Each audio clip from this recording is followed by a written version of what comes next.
ଜଳେଶ୍ୱର ବଡ଼ବଜାର ଥିବା ସରସ୍ୱତୀ ଶିଶୁ ବିଦ୍ୟା ମନ୍ଦିରର ବାର୍ଷିକ ଉତ୍ସବ ଅନୁଷ୍ଠାନର ସଭାପତି ଶଶିକାନ୍ତ ପ୍ରଧାନଙ୍କ ପୌରୋହିତ୍ୟରେ ଅନୁଷ୍ଠିତ ହୋଇଯାଇଛି। ଜଳେଶ୍ୱର ଜୀବନ ବୀମା ନିଗମର ମୁଖ୍ୟ ପରିଚାଳକ ଦିଲ୍ଲୀପ କୁମାର ବିହାରୀ ମୁଖ୍ୟ ଅତିଥି ଭାବେ ଯୋଗଦେଇ ଛାତ୍ରଛାତ୍ରୀଙ୍କ ଉଦ୍ଦେଶ୍ୟରେ ବକ୍ତବ୍ୟ ପ୍ରଦାନ କରିଥିଲେ।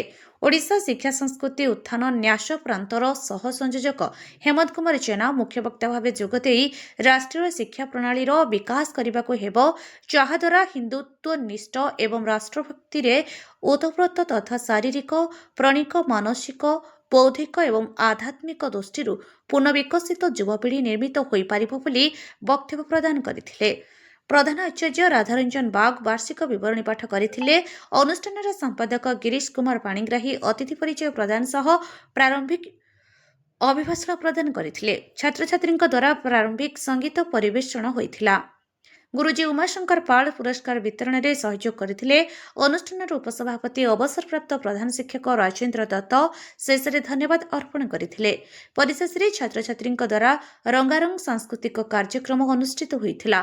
ଅନୁଷ୍ଠାନର ସମସ୍ତ ଗୁରୁଜୀ ଗୁରୁମା ମାନେ ସମସ୍ତ କାର୍ଯ୍ୟ ପରିଚାଳନା କରିଥିଲେ। ଜଳେଶ୍ୱରରୁ ମନୋଜ କୁମାର ଭୂୟାଙ୍କ ରିପୋର୍ଟ, ଅପରାହ୍ନ ଲାଇଭ୍।